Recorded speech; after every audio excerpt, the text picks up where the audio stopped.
Welcome to KL TV. Gurudatta. ఇప్పుడు వీడియోలోకి వెళ్ళిపోదామండి. మనిషి జీవితంలో కొన్ని ప్రశ్నలు చివరి శ్వాస వరకు వెంటాడుతూనే ఉంటాయి.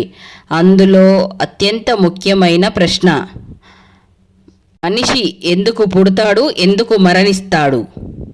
ఈ జనన మరణాల చక్రం ఎప్పుడు ఆగుతుంది, అసలు ఎందుకు తిరుగుతూనే ఉంటుంది అని ఈ సందేహాలన్నిటికీ స్పష్టమైన జవాబు చెప్పే జీవిత సత్యము మీరు ఇప్పుడు వినబోతున్నారు. ఒకప్పుడు పర్వతాల నడుమ ప్రశాంతమైన ఒక ఆశ్రమం ఉండేది. అక్కడ ఒక మహాత్ముడు అతని జీవితాన్ని తపస్సుకే అంకితం చేశాడు. జీవిస్తూ ఉండేవాడు. ఒక ఉదయం ఆశ్రమానికి ఒక యువకుడు వచ్చాడు. పేరు అర్జున్. అతని కన్నుల్లో అన్వేషణ, మనసులో కలవరంతో గురువు దగ్గరికి వచ్చాడు. వినయంగా నమస్కరించి ఇలా అడిగాడు, గురుదేవా, ఒక ప్రశ్న ఎన్నాళ్ళగో నన్ను వెంటాడుతూ ఉంది. అసలు మనిషి ఎందుకు పుడతాడు, ఎందుకు మరణిస్తాడు? ఈ జీవన చక్రం ఎందుకు తిరుగుతూ ఉంటుంది? దాన్ని ఆపే మార్గం ఏంటి అని గురు చిరునవ్వుతో అతని వైపు చూసి ఇలా అన్నాడు, అర్జున, ఇది కేవలం నీకే కాదు, ఈ భూమిపైన పుట్టిన ప్రతి జీవికి శాశ్వతమైన ప్రశ్న. ఈ ప్రశ్నకి సమాధానం తెలుసుకోవడం అంటే మన జీవితం ఎందుకు ఉందో, అసలు దాని గమ్యం ఏమిటో తెలుసుకోవడమే. ఇది తెలుసుకున్నవాడు జనన మరణాల బంధనాల నుండి బయటపడతాడు. ఆత్మకి తిరిగి పుట్టే అవసరం ఉండదు. ముందుగా నీ ఒక విషయాన్ని గుర్తుపెట్టుకో అర్జున. మనిషి పుడతాడు అంటే అది దైవ శిక్ష కాదు అని తెలుసుకోవాలి. దాన్ని శాపంగా భావించకూడదు.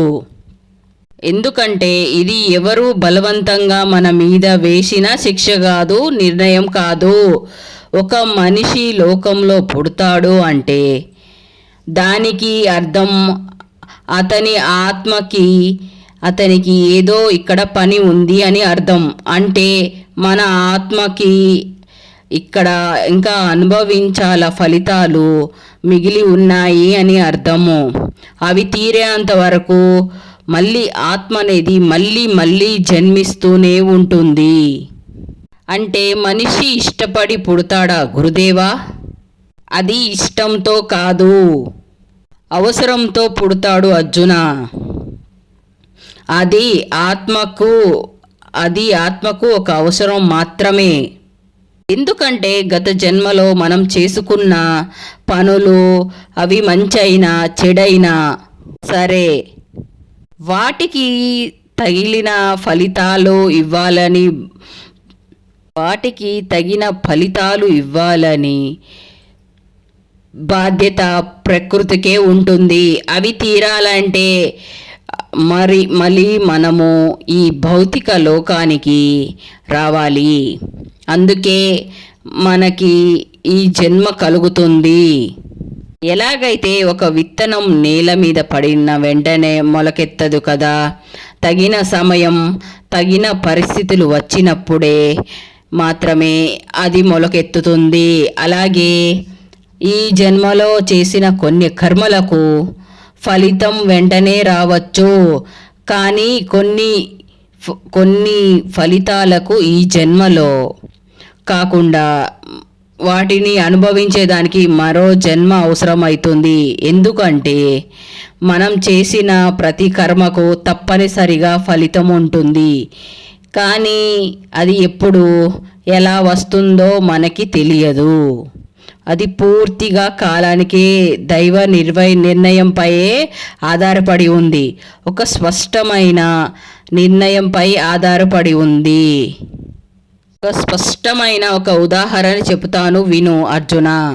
ఒక మనిషి గత జన్మలో తన ఆధిపత్యాన్ని అహంకారాన్ని చూపిస్తూ ఇతరులని చిన్న చూపు చూస్తూ తనకంటే తక్కువగా ఉన్న వాళ్ళని అవమానిస్తూ ఉండేవాడు. వాళ్ళ గౌరవాన్ని తక్కువ చేస్తూ ఉండేవాడు. ఈ చెడు భావనలు అతని ఆత్మ నిలిచిపోయాయి. వాటికి తగిన పరిష్కారం జరగలేదు. ఇప్పుడు ఈ జన్మలో అదే ఆత్మ ఒక అనుకువగల జీవిగా, మంచి ప్రవర్తన గల జీవిగా పుడుతుంది. ఈ జన్మలో ఎంత ప్రయత్నించినా ఎవరూ అతనిని గౌరవించరు. తన మాటకు విలువ ఉండదు. అప్పుడే అతనిలో ఈ బాధ అనుభవించడం మొదలవుతుంది. ఎందుకు నా జీవితంలో ఎందుకు ఈ పరిస్థితి వచ్చింది అని అనుమానం కలుగుతుంది. అయితే ఇది శాపం కాదు అర్జున. ఆత్మ గత జన్మలో సృష్టించిన తక్కువతనాన్ని, చిన్న చూపుని చూడడం వంటివి ఇప్పుడు స్వయంగా అనుభవించే ఇతరులని గౌరవిస్తూ పోవడం ఎంత బాధ కలిగించగలదో అర్థం చేసుకోవడానికే వచ్చిన అవకాశమే ఈ జన్మ. అదే చేసిన కర్మ తీరడానికే ప్రకృతి చేసే నిర్మాణము ఈ జన్మ. అదే చేసిన కర్మ తీరడానికి ప్రకృతి చేసే ఏర్పాట్లు. మనము ఇక్కడ ఒక విషయాన్ని గమనించాలి అర్జున. ఈ జన్మ మనం కోరుకున్నది కాదు. అది మన ఆత్మ ఎదుగుదలకు, మన కర్మల తీర్పుకు ప్రకృతి ఇచ్చిన ఒక అవకాశం. జీవితం అనేది శిక్ష కాదు, అది శిక్షణ ఇచ్చే ఒక గొప్ప గురువు. మనం ఎదుర్కొనే ప్రతి అనుభవం, ప్రతి పరిస్థితి ఆత్మశుద్ధి చేసే అందుకు, కర్మలను నివృత్తి చేసుకునే కొరకు ప్రకృతి మళ్ళీ జన్మ అందిస్తూనే ఉంటుంది. ప్రతి ఒక్కరూ గత జన్మలో ఏదొక చేసిన ఫలితంగా ఈ జన్మని పొందారనే మాటేనా గురుదేవా? ఖచ్చితంగా అర్జున. మన ఆత్మ అనేది ఒక జన్మలో ముగిసిపోదు. ఇది ఎన్నో జన్మల ప్రయాణం. మన గత జన్మలలో చేసిన కర్మల బరువు, అవి మంచి అయినా చెడు అయినా ఆత్మలో ముద్ర వేసి ఉంటుంది. ఆ కర్మల ప్రభావం పూర్తిగా తీరేంత వరకు, అంటే మనం చేసిన పుణ్యాలు ఫలించే వరకు, లేదా పాపాలు అనుభవించి తేలిపోయే వరకు ఆత్మకు మళ్ళీ జన్మించాల్సిందే. ఇలా మన కోరికలు, బంధాలు, రుణాలు, అసంపూర్ణమైన బంధాలు ఇవన్నీ కలిసి కొత్త జీవితాన్ని రూపొందిస్తాయి. అనుబంధాలు. అందుకే ఆత్మ మళ్ళీ ఈ లోకంలోకి వస్తుంది అర్జున. ఎందుకంటే తానే వేసుకున్న మార్గంలో తేలిగ్గా నడవాల్సి ఉంటుంది. తానే చేసింది కదా ఆ కర్మను, అవి ఎప్పటికీ ఫలించాల్సిందే. అవి పూర్తిగా అనుభవించేంత వరకు ఆత్మకు విశ్రాంతి లేదు అర్జున. ఇది ఎవరి బాధ్యతో కాదు. ఆత్మ తానే తన జీవితంగా రాసింది. ఆత్మ తన జీవితం మీద రాసుకున్న కథను తిరిగి పూర్తి చేయాల్సి ఉంటుంది. గురుదేవ జన్మ ఎందుకు వస్తుందో స్పష్టంగా చెప్పారు. ఇప్పుడు మరొక సందేహం. గురుదేవ, మరణం ఎప్పుడు వస్తుంది? ఎందుకు వస్తుంది? మరణం వచ్చిందంటే ఆత్మ ప్రయాణం పూర్తయిందని అర్థమా? లేదా మరణం కూడా ఒక దశ మాత్రమేనా? ఈ ప్రశ్న జీవితం గురించి ప్రతి ఒక్క ఆత్మకు లోతుగా ఆలోచించి ఒక సమయంలో ప్రతి ఒక్క ఆత్మకి కలుగుతుంది. ముందుగా ఒక విషయాన్ని గుర్తుపెట్టుకో అర్జున, మనకు కనిపించేది శరీరం మాత్రమే. ఇది పుడుతుంది, ఎదుగుతుంది, ముసలవుతుంది, చనిపోతుంది. కానీ ఈ శరీరాన్ని నడిపించే అసలైన శక్తి ఆత్మ.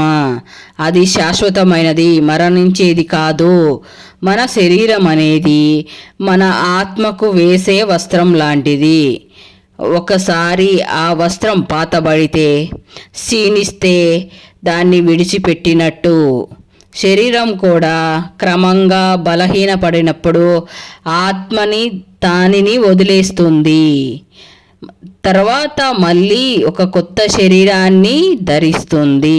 ఈ మార్పుని మరణం అని పిలుస్తాము. అసలు మరణం అనేది అంతమే కాదు, అది కొత్త ఆరంభం కూడా. అర్థం చేసుకోవాలంటే ఇలా ఊహించు అర్జున. ఉదాహరణకి ఒక విద్యార్థి పాఠశాలకు ఏడాది చదివి పరీక్షలు రాసిన తర్వాత విడుదల అవుతాడు కదా. కానీ పూర్తి చదువు అయ్యిందా? లేదు కదా. మళ్ళీ మరుసటి తరగతికి వెళుతాడు. మరణం కూడా అలాంటిదే, పాఠశాల ముగింపు. ఆత్మ తదుపరి తరగతిలోకి సిద్ధమవుతుంది, అంటే తదుపరి జన్మకు సిద్ధమవుతుంది అన్నమాట. అంటే గురుదేవ, మరణం వచ్చిన తర్వాత ఏం జరుగుతుంది? ఆత్మ తక్షణము ఇంకొక జన్మకు వెళ్తుందా, లేక ఏదైనా తీర్పు జరుగుతుందా? చాలా మంచి ప్రశ్న అర్జున. ఆత్మ శరీరం విడిచిన వెంటనే అది ఆకాశంలోకి ఎగిరిపోదు, లేక తక్షణమే ఇంకొక జన్మకు ప్రవేశించదు. అదే సమయంలో ప్రకృతి, దైవిక శక్తులు ఆత్మకు మధ్యస్థ దశకు ఏర్పాటు చేస్తాయి. అదే స్వర్గం, అదే నరకం అనుభవాలు. అంటే మనం ఈ జన్మలో జీవించిన జీవితానికో ప్రకృతి మొత్తం మనకి ఎదురుగా ఉంచుతుంది.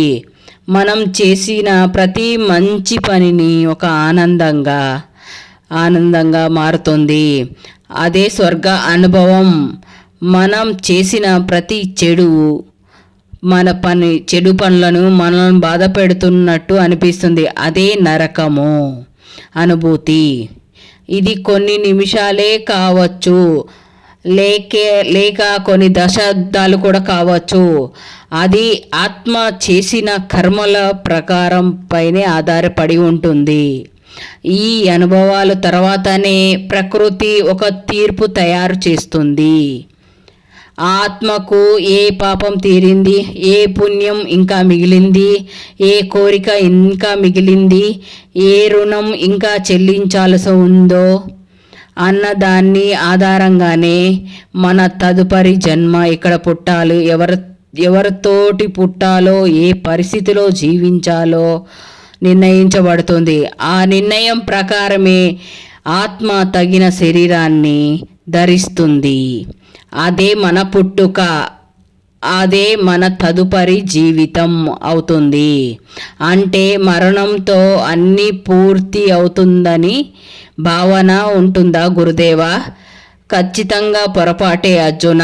ఎందుకంటే ప్రతి జన్మలో కొన్ని పాఠాలు పూర్తి చేస్తాము, కానీ కొన్ని మిగిలిపోతాయి.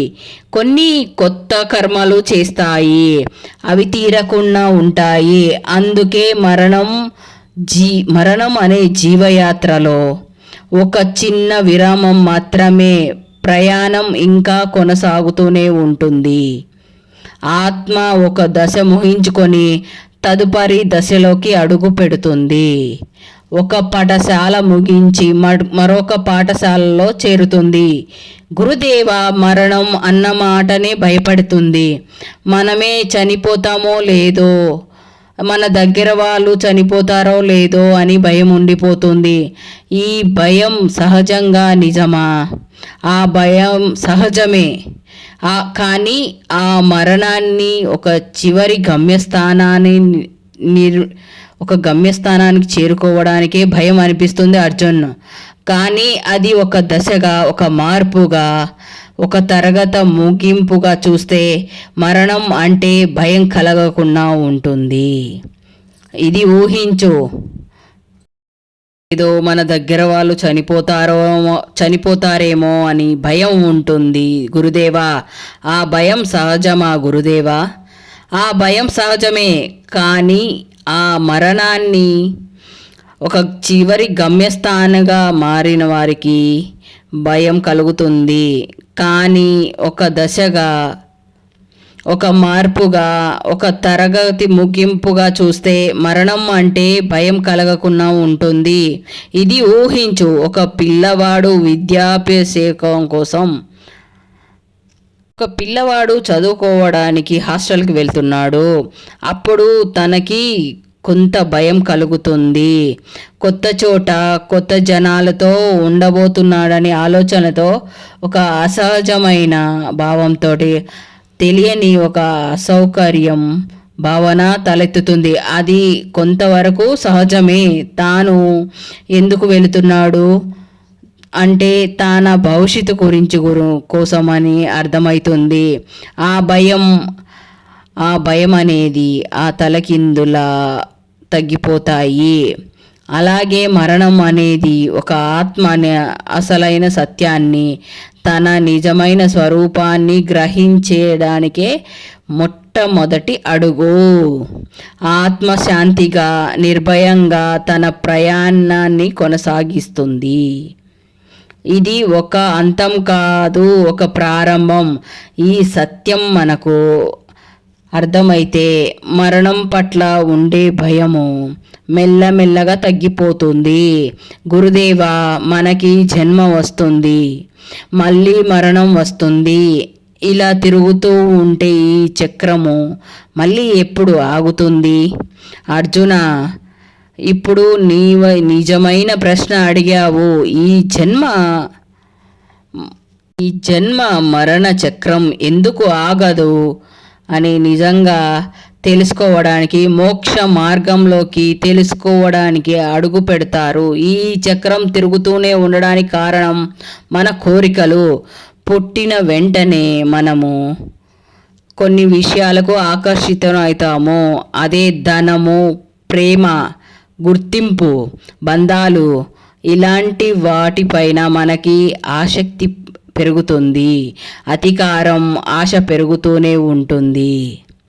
మన మనసు ఈ లోకము ఊహలకు పరిమితమయ్యి వాటికే బానిసగా అయిపోతాము. అసలు సమస్య అదే నిజమైన అవగాహన లోపము. ఈ అవగాహన లోపము 3 ప్రధాన పెద్ద మాయలలో మార్పు ఉంటుంది. మొదటిది మన శరీరం అనే మనం భావిస్తూ ఉంటాము. రెండవది కనిపించే ప్రపంచమే నిజమైనది అని. 3 ఈ బంధాలని శాశ్వతంగా అనుకుంటూ ఉన్నాము. ఈ అపనమ్మకాల వల్లే మనము మళ్ళీ జనన మరణాల చక్రాలలో చిక్కుకుంటూ ఉంటాము. నీకు ఇంకా స్పష్టంగా చెబుతాను విను అర్జున. ఒక చిన్న పిల్లవాడు బొమ్మలతో ఆటల్లో మునిగిపోతాడు. తల్లి పిలిచినా పట్టించుకోడు. అతడు అన్నం తినాలి, కానీ ఆటే ముఖ్యం అనిపిస్తుంది ఆ పిల్లవాడికి. అలాగే మనం కూడా ఈ లోకం బొమ్మలతో మమేకమై జీవిస్తూ ఉన్నాము. పేరు, ప్రతిష్ట, బంధాలు, విజయాలు, వాటి కోసం పరిగెడుతూ మన నిజమైన ఆకలిని మర్చిపోతున్నాము. ఆ ఆకలి ఏమిటంటే ఆత్మజ్ఞానం, శాంతి, విముక్తి. నిజంగా మన ఆత్మకి కావలసిన శాంతి, విముక్తి, జ్ఞానం అవి మనలోనే ఉన్నాయి, కానీ మనం వాటి వైపు తిరగడం లేదు. అందుకే ఈ జనన మరణాల చక్రం ఆగడం లేదు. అయితే గురుదేవా, ఈ చక్రం ఆగాలి అంటే మనం ఏం చెయ్యాలి? ఇది ఆగాలంటే మనం మోక్ష మార్గంలోకి అడుగుపెట్టాలి అర్జున. ఇది బయట ఎవరు చూపించలేరు, మనలోనే వెతకాల్సి ఉంటుంది. ఇది ఇప్పటి వరకు బాహ్య ప్రకాశంతో మమేకమై జీవించాము. ఇప్పుడు మన దృష్టిని లోపలికి తిప్పాలి, ఆత్మబోధ పొందాలి. ఈ మార్గం సాధనంతో, ధ్యానంతో, సత్యాన్వేషంతో ప్రారంభమవుతుంది. మొదటిగా ఈ శరీరాన్ని కాదు, స్పష్టత రావాలి.